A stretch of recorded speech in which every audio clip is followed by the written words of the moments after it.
पाहिलं फटाल करणार फुटलं तेल तपलं म्हणत आता आणा त्याले आणलं उचलून तो करे नारायण नारायण नारायण दाखवलं त्याला घे पाहून बम लोक होते पायाले रे घे पाहून कशी उकई येलाय आलू बोंड्यासारखं तुले त्याच्या सोडतो आता करतो काय भजन पण तो करे नारायण नारायण धरला त्या कढई मध्ये ठेवला कढई मध्ये भजन करे तू नारायण नारायण नारायण एक भजन करणारा होता तटी म्हणे उकईचं तेल अपोरगा भजन करते तेल थंड झालं काय एका भजन करणाऱ्यानं त्यात हात घातला अरे म्हणे थंडगार झालं तेल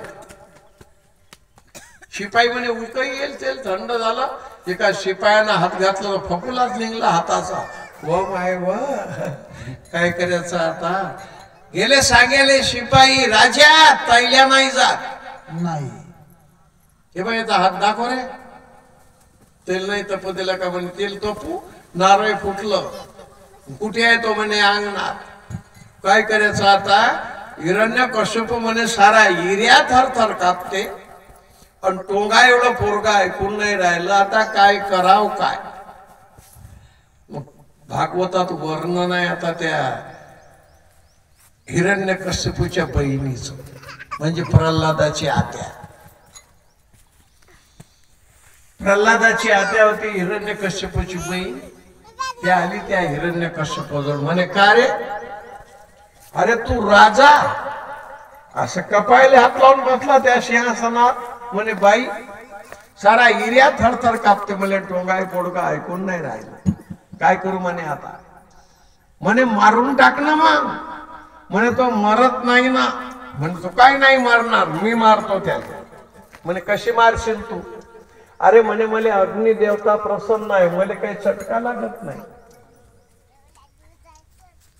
गावात दौंडी दे घर पिशे म्हणा दोन दोन लाकडं गौऱ्याचे पोत तुराट्या पराठ्या आणा चौका आता राजा बोले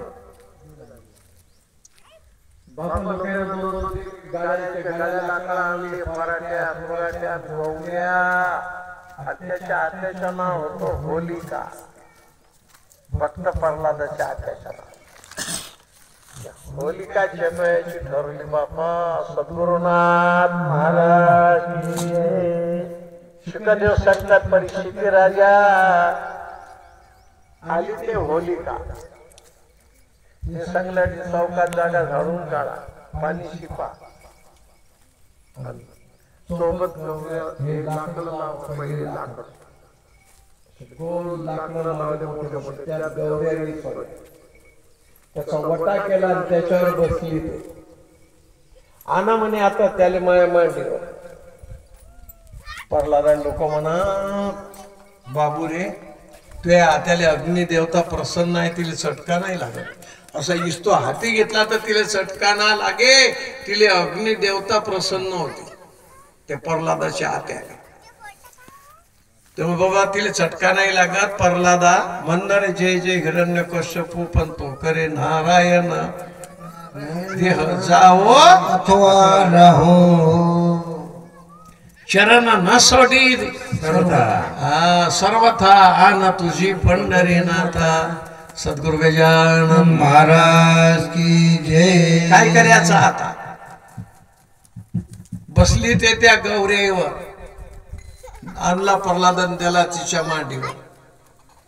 ते त्या हिरण्यकश्यपली म्हणे माई पूजा कर रे तिला कुकू लावलं अक्षत लावलं तिच्या गळ्यात फुलाचा हार टाकला प्रल्हादाले नाही लावलं रे बुक्क्याचं बो नाही त्याचा तर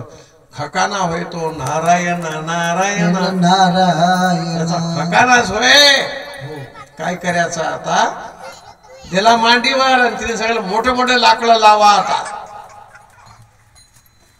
5-5 6-6 जण एक एक लाकडं लाव लाकडं मोठे मोठे त्याच्यात बारके खोशाचे गौऱ्या टाक्याच्या जा बापा डोंगरा एवढा गण झाला त्या लाकडाचा डोंगरा एवढा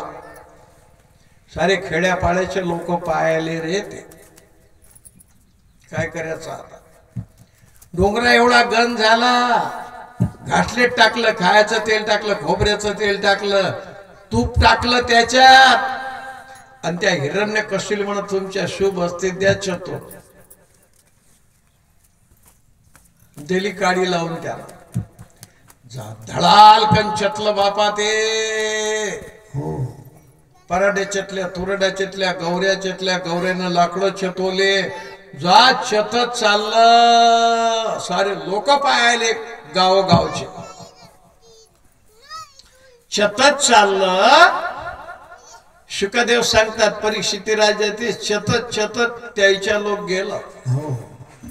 आता भागवतात सांगेलंय अग्निदेवता परमात्म्याचं मुख आहे अग्निदेवता हा अग्निदेवता म्हणजे परमात्म्याचं मुख आहे ते अग्निदेवता बोलली काय म्हणे अग्निदेवता त्या होली केले म्हणे त्या प्रल्हादाच्या आत्याले तुले आम्ही प्रसन्न आहो तर तू आमचे भजन करणारे जायचं काय तर प्रल्हादाले चटकाना लागे त्या बाईले चटके लागणं चालू झाले मग ते करे वय वय प्रल्हादानं धरू लागलं तिले म्हणे आत्या गडबड नका करू बसू द्या बजेट आता जो भी काही करते तो त्याच्यासाठी कर काही करो बरं करो वाईट करो चांगलं करो खराब करो कोणाचं लग्न जोडो की कोणाचं लग्न मोडो केले कर्म झाले तिची भोगाले उपजले मेले ऐसे किती ऐसे किती उपजले मेले किती केले कर्म झाले तिची भोगाले केले कर्म झाले तिची भोगाले उपजले मेले किती ऐसे किती उपजले मेले ऐसे किती आयुष्यभर माणूस जे बी काय करते तो त्याच्यासाठी करते तो काही करो तो बरं करो चांगलं करो